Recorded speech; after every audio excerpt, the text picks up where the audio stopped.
स्वागत, आप देख रहे हैं कहानी कुर्सी की। अब बात करते हैं पंजाब में हुई उस वारदात की जिसकी पूरे देश की राजनीति में आज जबरदस्त चर्चा है।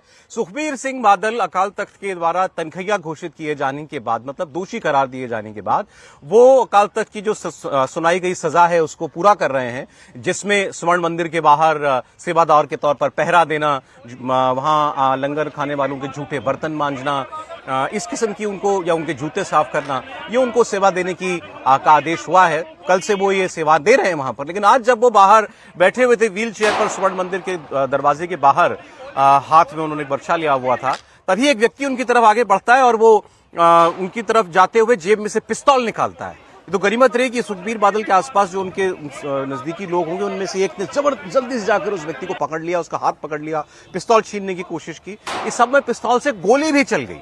तो ये सुखबीर बादल को मारने का प्रयास था। तो किसने किया? ये व्यक्ति कौन है जिसने सुखबीर बादल पर गोली चलाने की कोशिश की? और गोली चली भी, जो किसी को भी लग सकती थी। तो वहां एक बड़ा हादसा आज टला है। लेकिन ये व्यक्ति कौन था, इसका कुछ अपडेट सामने आया है, वो मैं आपको बता देता हूं। ये इसका नाम है नारायण सिंह चौड़ा और इस व्यक्ति का खालिस्तानी कनेक्शन रहा है। ये खालिस्तान लिबरेशन फोर्स से और अकाल फेडरेशन के साथ जुड़ा रहा है।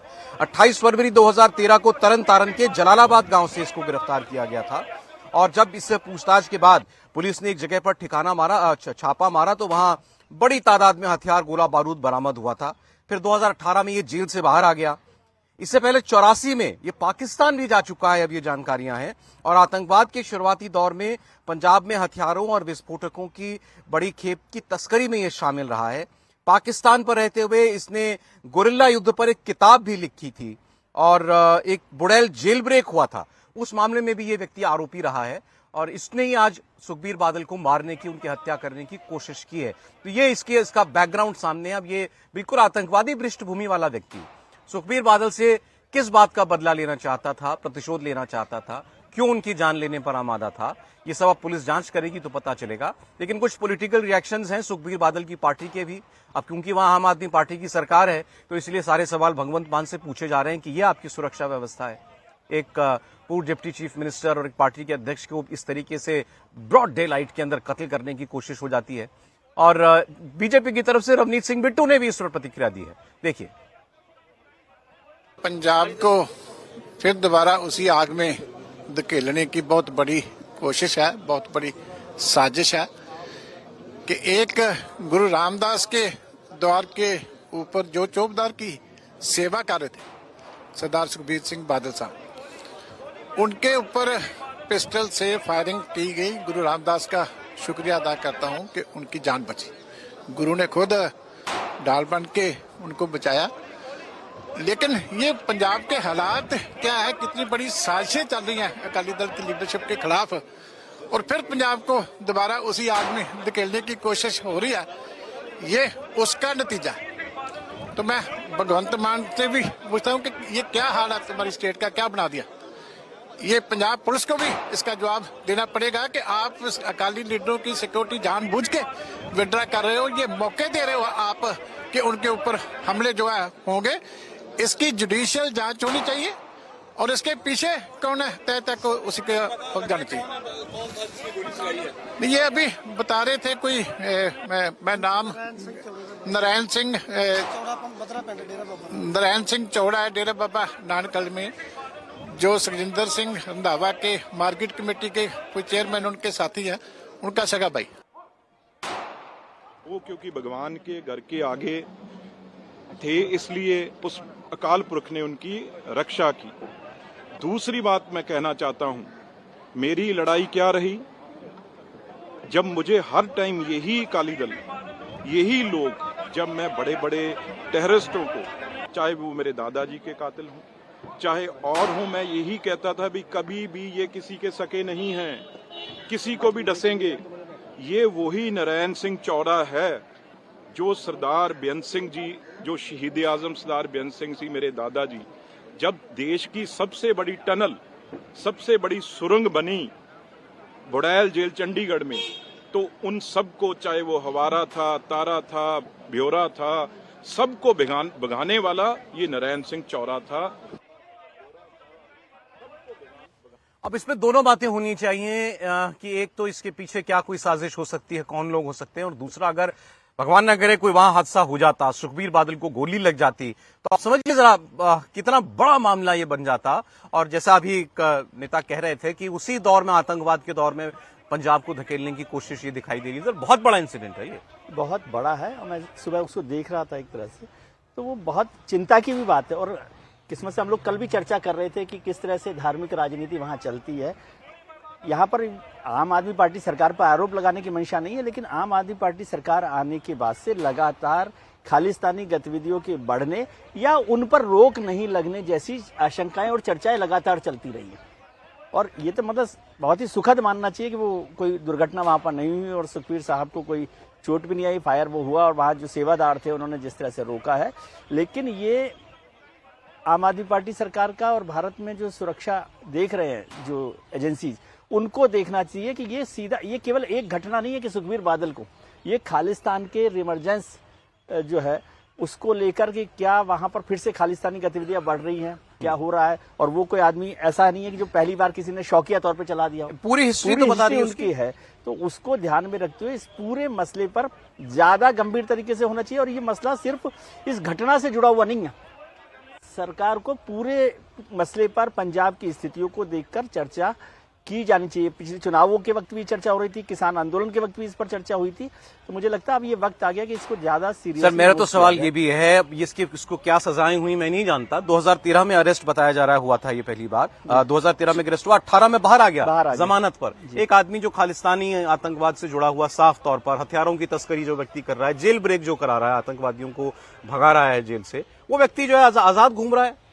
ये भी तो एक हमारे सिस्टम के ऊपर सवाल है ना, इस व्यक्ति का क्या काम बाहर निकलने का।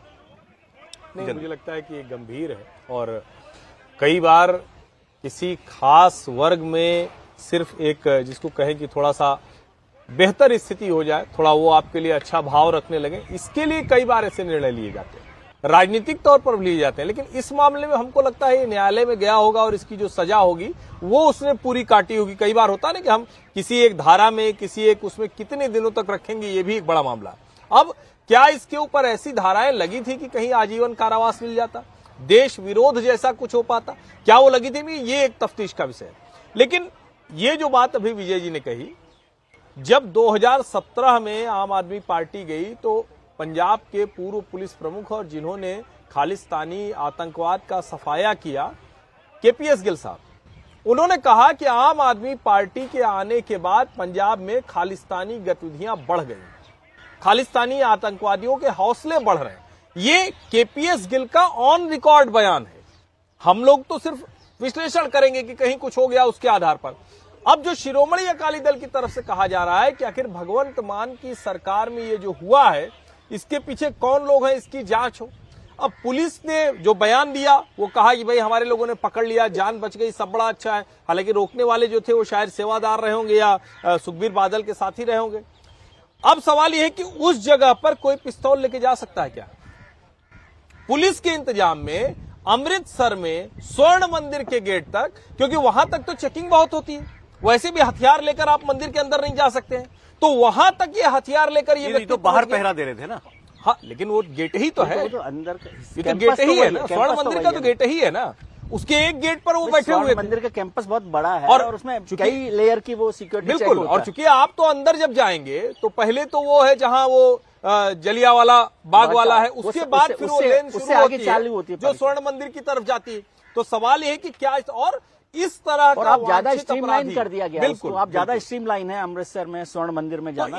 ये सारे सवाल हैं और उसमें ये गंभीरता। एक बता दूं, अभी जो आपने कहा ना किसने पकड़ा, ये भी पता चलना चाहिए। ये एएसआई थे पुलिस के। हाँ, वही मैं कह रहा हूं, पुलिस ने दावा किया है। और इनका नाम है जसवीर सिंह। जो आपको देखा ना एकदम से दबोच लेते हैं इस व्यक्ति को, वो जसवीर सिंह एएसआई थे। उन्होंने कहा कि मैं पहले से अलर्ट था और जब मैंने इस व्यक्ति को देखा तो मुझे अंदेशा हो गया था कि ये कुछ गड़बड़ करेगा। मैं लगातार दूर से इसको ही देख रहा था, इसीलिए मेरी नजर पड़ गई इसकी बंदूक निकालने। कल भी वो आया था वहां।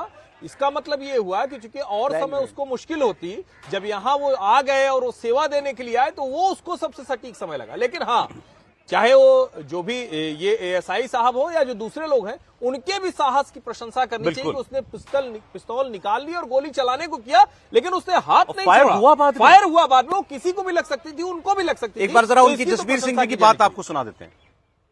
मैं ASI Jasvir Singh ji number 1342 Amritsar city ਵੱਲੋਂ ਜੀ ਮੈਂ ਸਾਹਿਬ ਦੇ ਨਾਲ ਡਿਊਟੀ ਕਰਦਾ ਸੀ ਜੀ ਤੇ ਅਫਸਰਾਂ ਨੇ ਪਹਿਲਾਂ ਹੀ ਸਾਨੂੰ ਬਰੀਫ ਕੀਤਾ ਸੀ ਜੀ ਇਦਾਂ ਦੀ ਕੋਈ ਵੀ ਜਿਹੜੇ ਗਲਤ ਅਨਸਰ ਨੇ ਕੁਝ ਹੋ ਸਕਦਾ ਤੇ ਉਹਦੀ ਵਜ੍ਹਾ ਕਰਕੇ ਅਸੀਂ ਪੂਰੀ ਮਸਤੈਦੀ 'ਚ ਖੜੇ ਸੀ ਜੀ ਇੱਥੇ ਦਰਬਾਰ ਸਾਹਿਬ ਦੀ ਮਰਿਆਦਾ ਨੂੰ ਦੇਖ ਕੇ ਇੱਥੇ ਕਿਸੇ ਦੀ ਤਲਾਸ਼ੀ ਨਹੀਂ ਲੈ ਸਕਦੇ ਜੀ ਕਿਸੇ ਨੂੰ ਰੋਕ ਵੀ ਨਹੀਂ ਸਕਦੇ ਜੀ ਤੇ ਇਸ ਕਰਕੇ ਉਹ ਬੰਦੇ ਦਾ ਅਸੀਂ ਜਦੋਂ ਆਇਆ ਮੈਂ ਮਸਤੈਦੀ 'ਚ ਖੜਾ ਸੀ ਜੀ ਤੇ ਉਹ ਦੇਖ ਕੇ ਜਦੋਂ ਕੱਢਣ ਲੱਗਿਆ ਤੇ ਉਹਨੂੰ ਅਸੀਂ ਸਾਰਿਆਂ ਨੇ ਰਾਉਂਡ ਅਪ ਕਰਕੇ ਉਹਦਾ ਪਿਸਟਲ ਵੀ ਖੋਲਿਆ ਉਹ ਬੰਦਾ ਵੀ ਗ੍ਰਿਫਤਾਰ ਕਰ ਲਿਆ ਜੀ तो एएसआई जसवीर सिंह जी की बहुत बहुत तारीफ करनी चाहिए। उन्होंने अपना काम बखूबी किया और बड़ी बहादुरी से किया, क्योंकि वहां तो किसी को भी गोली लग सकती थी, गोली चली भी वहां पर।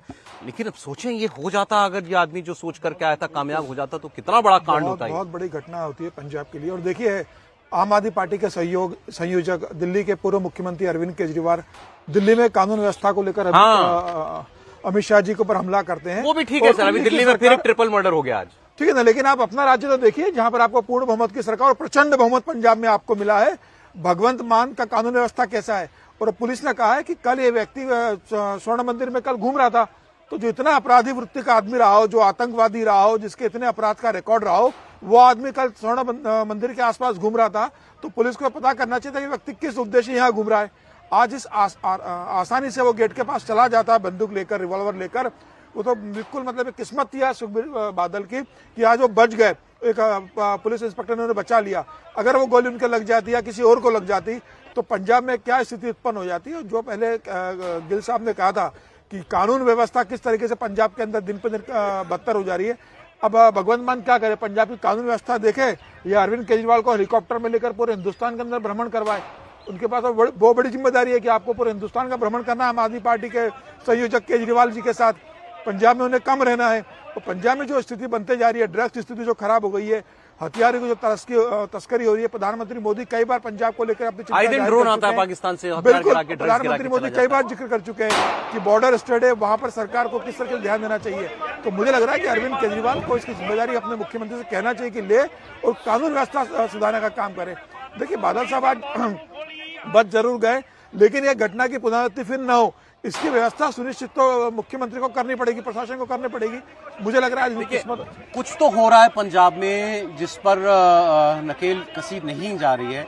चाहे वो आप ये देख लें, आम आदमी पार्टी सरकार में नहीं थी तब भी वहां उस पर ये आरोप लगते थे कि वो सेपरेटिस्ट एलिमेंट्स को जो है हवा देती है। अरविंद केजरीवाल पर आरोप लगे थे कि एक समर्थक के घर में वो ऐसे खालिस्तान समर्थक के घर में रुक गए थे। किसान आंदोलन के दौरान बड़ी चर्चा हुई कि इसमें खालिस्तानी तत्व जो है वो फंडिंग कर रहे हैं, मदद कर रहे हैं। करा था इसका चुनाव प्रचार के समय वो व्यक्ति जो अभी पकड़ा गया अमृतपाल सिंह, वो भी इसी दौर में बड़ा हुआ, सीरीज है इसी दौर में बड़ा हुआ विजय जी, सीरीज के तौर पर दिखाई दे रहा है कि पंजाब का माहौल ठीक नहीं है। ठीक नहीं है। और मैं ये आपको याद दिलाऊं क्योंकि मैं पंजाब में जब आतंकवाद का जो दौर रहा और आफ्टर ऑपरेशन ब्लू स्टार मैं वहां पर काफी आना जाना मेरा रहा, तो उस माहौल को मैं देख के दहशत खाता हूं कि पंजाब, ये तो पूरी सिख कम्युनिटी को आपको तारीफ करनी चाहिए कि उन्होंने उसमें से पंजाब को निकाल लिया। मतलब सरकार पुलिस प्रशासन का तो था ही, लेकिन एक सोसाइटी जब तक उसमें से नहीं निकलना चाहती तो वो निकला है। और अब लगातार ये हो रहा है, इसलिए मैंने जिक्र किया कि पिछले 3-4 साल से ये बात लगातार बढ़ती जा रही है कि वहां पर क्या हो रहा है। और पंजाब की जो खुशहाली है वो तो वैसे ही ड्रग्स को लेकर वहां पर खत्म हो रही है, उस पर मुश्किल हो रही है। और खालिस्तानी यदि वहां पर फिर से खड़े हो गए, और अभी तो आप देख रहे हैं हमारे मित्र हैं, आपके मित्र हैं कनाडा के प्राइम मिनिस्टर, वो जिस तरह से खालिस्तान को एक प्रमोट कर रहे हैं, वो यहाँ पर उसके फाइनेंसेज और वो सब चीजों को देखकर ये बड़ा मसला है और गंभीर मसला है। अभी सांसद सर पंजाब से चुन के आ रहे हैं जो चिट्ठियां लिख रहे हैं कबूतरबाजी कराने के लिए, खुलेआम। इसलिए मजाक है। अमृतपाल शपथ ले रहा है सांसद की, तो इसलिए चन्नी सपोर्ट कर रहा है, लोकसभा के अंदर चन्नी सपोर्ट कर रहे हैं। एक घटना के तौर पर मैं इसको मत देखिए, ये जो है बहुत बड़ा मसला है और इस पर ज्यादा गंभीरता से चर्चा करनी चाहिए। बल्कि सरकार को, केंद्र सरकार को भी, जो पंजाब के मुख्यमंत्री हैं उनके साथ बैठकर के भाई यदि आपसे नहीं हो रहा कुछ काम तो उसमें दखल दी। सर इसमें मुश्किल है ना, केंद्र सरकार भी एक राजनीतिक दल है और वहाँ ये मसला राजनीतिक दल का नहीं है। लेकिन अगर आप ध्यान से देखें ना, जिस तरह से चरणजीत सिंह चन्नी ने संसद के अंदर कहा, वहाँ कौन बात करेगा? भगवंत मान की पार्टी जिस तरह से जिसको हम कहें कि जिनको बढ़ावा देती है, जिस तरह से आगे बढ़ती है, उसमें राजनीतिक दल ही तो इसको बढ़ावा दे रहे हैं। खतरनाक तो ये है। और निश्चित तौर पर पंजाब के सिखों ने बड़ी मुश्किल से एक कहते हैं ना शांति की तरफ इसको मैं एक छोटी सी पहुंचाया। बात पूछता हूं आपसे, किसी व्यक्ति की तारीफ की बात नहीं है, लेकिन कैप्टन अमरिंदर सिंह मुख्यमंत्री थे तब 2022 तक, उन्होंने भी हाँ तब तक तो बिल्कुल, हम ऐसी ये वारदातें नहीं देख रहे थे। नहीं, उन्होंने इस बात का जिक्र किया था तब भी चुनावों के दौरान भी कि भाई ये जो घटनाएं हैं उस पर काफी काम होना चाहिए। वो तो अब एक तो आर्मी के लोग रहे हैं और वो अलग तरीके से नेशनलिस्ट किस्म के है कैप्टन अमरिंदर सिंह, उस पर काम करते रहे। लेकिन मैं कह रहा हूं कि पंजाब को इस आग से बचाने के लिए ज्यादा गंभीर कोशिश केजरीवाल जी तो अपने आप को कट्टर देशभक्त कहते हैं, उनसे बड़ा देशभक्त कोई नहीं है उनकी नजरों में। तो चलिए मैं आपकी बात मान के उन पे भरोसा करता हूँ। केजरीवाल का बयान आया क्या सर इसके बाद? कोई न ट्वीट किया ना बयान नहीं आया। केजरीवाल जी को देखना चाहिए, चेक करना आम आदमी पड़ेगा पार्टी की केजरीवाल सरकार है। साहब ने। आपने अच्छा दिला, मैं देख लेता हूं मैं कि उन्होंने कुछ कहा है क्या क्या इस उन्होंने? पर? मैं देख रहा था उनका। केजरीवाल साहब को लेना चाहिए इस मामले में और बयान तो समीर जी देना जिस चाहिए। बात की चर्चा CM कर रहे से हैं बात उसको करना भी चाहिए व्यवस्था अपने करनी चाहिए। मुख्यमंत्री से दिल्ली कि के भाई भी पूर्व मुख्यमंत्री को एक सुरक्षा हवाई जहाज की है बड़ी ना, चुप कैसे हो रही है? दिलाया जाए। हालांकि अब तो भगवान खुद से भी बात करें इस मुख्यमंत्री नहीं संदर्भ है। में। केजरीवाल जी का पिन ट्वीट है एक्स पर कि दिल्ली का नक्शा दिखाता है अमित शाह जी अपने घर के 30 किलोमीटर के दायरे में सुरक्षा देने में नाकाम हैं। आखिर लोग सुरक्षा के लिए कहां जाएं? उनका फोकस इस वक्त दिल्ली पर है। बिल्कुल। और क्योंकि दिल्ली में चुनाव होने वाला है। हाँ ठीक है, लेकिन ये बहुत मुश्किल है और ये चर्चाएं बहुत समय से हो रही है। इसलिए मैंने कहा कि केवल आम आदमी पार्टी पर आरोप लगाने की मंशा नहीं है, लेकिन ये घटनाएं पिछले इस दौरान काफी डेवलपमेंट हुआ है खालिस्तानी एक्टिविटीज को लेकर और इंटरनेशनल तरीके से भी। कनाडा को भी आपको है ना गंभीरता से लेना चाहिए। कनाडा जिस तरह से बिहेव कर रहा है इस सारे मसले पर, वो भी भारत के लिए भारत ने तो उस पर बड़ा स्ट्रांगली रिएक्ट किया ही है। लेकिन ये मसला मेरे को बहुत गंभीर लगता है और मैं इसलिए भी गंभीर कह रहा हूं क्योंकि मैंने वो दौर देखा है जब पंजाब जो है आतंकवाद के उस दौर में साए में जिया है। समझे, बहुत खतरनाक वो दौर था। अरे इससे अलग, क्योंकि हम लोग कल चर्चा कर रहे थे सुखबीर भी बादल और हमने अकाली चर्चा दल की की थी पॉलिटिक्स को कैसे देखा जाए। इसका हो सकता है कुछ फायदा मिल जाए। मैं पॉलिटिकली हो बात सकता कर रहा है, हूं, हो सुखबीर सकता है बादल। फायदा मिल जाए उसका, ये फायदा हो सकता है। और वो ये भी हमने कहा था कि वो सजा को भी इसीलिए इसी तरह से देख रहे थे हम लोग कि भाई रिवाइवल अकाली दल का वहां पर हो जाए। और आपने पॉलिटिक्स और आतंकवाद की बात की तो कल भी हमने चर्चा की थी कि भंडरावाला कहां से आए थे, लेकिन कि इंदिरा गांधी ने उनको एक तरह से अकाली दल के खिलाफ ही खड़ा किया था और फिर वो वहां से एक आतंकवाद की नई तरीके की शुरुआत हुई। जो सुखबीर बादल को सर बहुत मुश्किल है राजनीति से वापसी करना, क्योंकि जिस तरीके से उन्होंने स्वीकार किया है, तनखैया उनको घोषित किया गया, उन्होंने स्वीकार किया कि हाँ मुझसे गलती हुई है। जिस तरीके से उन्होंने राम रहीम को माफी दी थी, ये वैसे भी सुखबीर की पार्टी वो ग्रामीण पंजाब की पार्टी मानी जाती है और वहां ये संदेश गया है कि पंत के साथ गद्दारी करी है। मुख्यमंत्री ने, एक अकाली दल के प्रमुख ने पंत के साथ गद्दारी की और स्वीकार किया है कि मेरे से गलती हुई थी। तो वहां पर एक बड़ा आक्रोश है सिख कम्युनिटी के अंदर। ये बड़ा मुश्किल होगा उनके लिए कि स्वीकार करने के बाद जनता उन्हें उस तरीके से स्वीकार माफ कर पाती है कि नहीं, देखने वाली बात होगी।